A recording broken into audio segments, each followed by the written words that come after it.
PJ, how are you doing this evening? Good. How are you? I'm Real doing good. well, thank you. I Mm. wanted to kind of ask you about that turnaround there in those second, third, and fourth quarters. First quarter you all kind of got out to a track meet with Illinois, and then really Yeah. buckled down the second, third, and fourth quarters. What was the, I guess, the turning point there, and what do you attribute that to? Yeah. Well, I mean, that's the game of football. Illinois is a great football team. They're gonna make great plays. Definitely we never want anybody to put points on the board against us. It happened and we had a rebound. Just come together. I don't ever think we got off schedule or off track with what we were doing. Like I said, they put a couple points on the board. So what, we got to keep moving. Got a whole ball game to play, and I think we just kept our head down and kept working. I don't think it was anything other than us just continuing to be focused on the task at hand.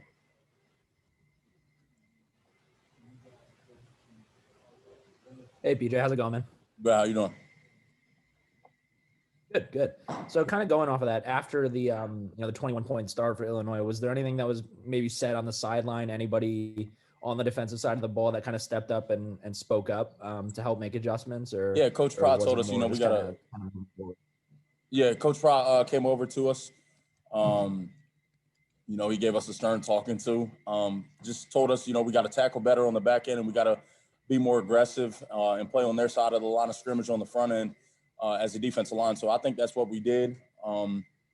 After Coach came over and really sat us down and kind of gave us a good yelling.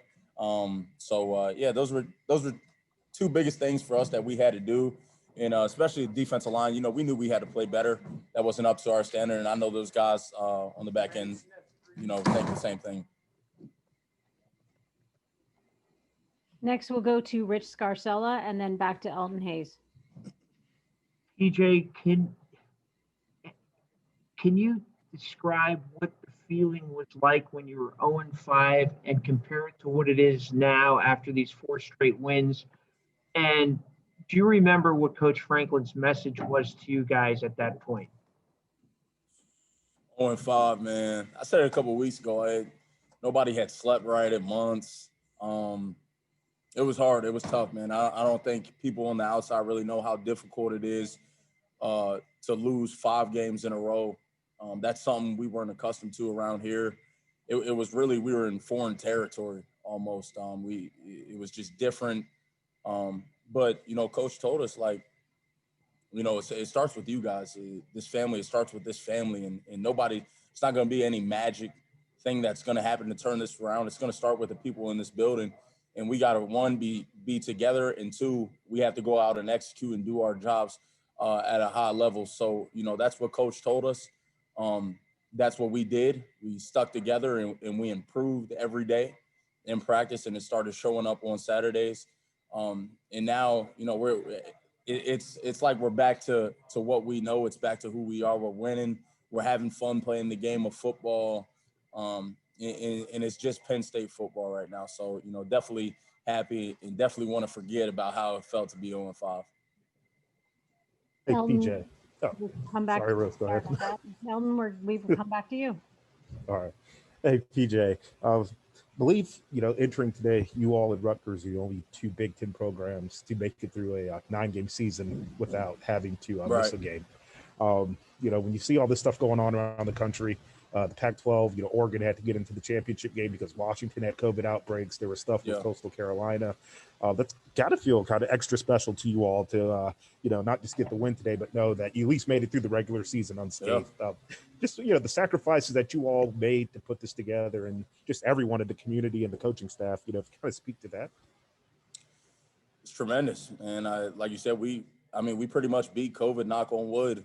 Don't want to jinx anything, but, that's just a testament to everybody sacrificing, man.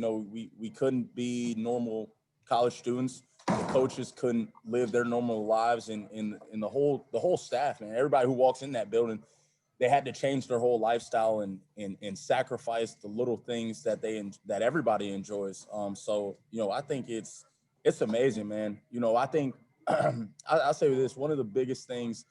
I know we didn't have the season we wanted, but hats off to everybody in this building for really giving up the things they enjoy and putting the team first. I think that's a big accomplishment in itself, and I don't think it gets talked about enough how we handled everything this year, but I think it needs to, because we did a tremendous job with everything going on and everybody around the country, you know, having problems, and we didn't. Sorry, let's go back to Rich Scarcella. PJ, if you're asked, would you want to play in a bowl game at this point? Hey, I'm gonna enjoy this win, and then we'll figure that out tomorrow. But for right now, I'm gonna enjoy this win, and I'm like I said, I'm gonna just enjoy beating Illinois right now. We'll worry about that at another time. We have a few other reporters who have joined us, so let's go to Nubias Wilborn. Nubias, let's go straight to you. All right. Well, since you won't tell us if you want to go to a bowl game, what can you walk me just through what finishing on a 4-game winning streak, particularly outscoring those guys 43-0, and other than the first quarter, what does all that mean to you, man? Hey, just tell them everything I taught you now. You thought, what is? So you were asking, what does it mean to, you know, stop them? Finish strong. Yeah. This game or the season? Sorry about that. Both. Oh man, hey, we ain't ever give up. I think that's something people don't realize. It's harder than it seems. You know, it's easy to throw that towel in. It's much harder to fight through adversity. I think that's in football and in life. But you know, just man, these guys in this locker room, we don't quit. We don't quit no matter what, no matter the adversity.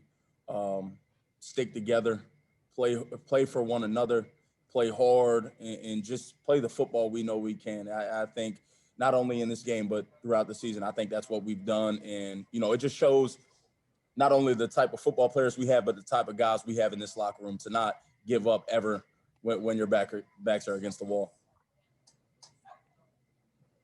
Ben Free, you've got a question? PJ, was there like a specific moment where that kind of clicked for you guys, where you guys started playing that Penn State football, where it kind of all came together? It built up over a couple of weeks, but I'll say Michigan. You know, I think we had a great week.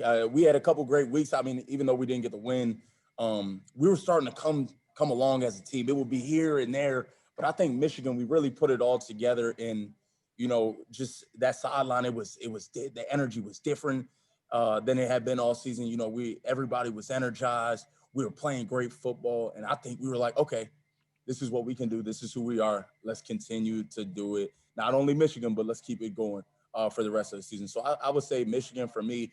But, you know, there were glimpses of it prior to Michigan. Thank you for that answer. That was a great answer. Nubias, let's come back to you for your question. How does this team feel?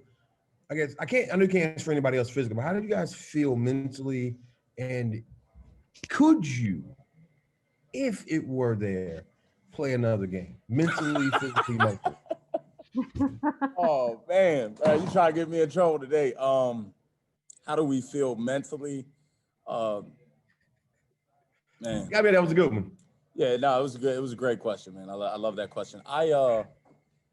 This COVID year has been difficult. It's been difficult for everybody, not just myself, not just the people in this program. It's been difficult for everybody around the country, football and non-football included. So I think if you ask anybody that question in today's times, I say, you know, it's tough, you know, because it is.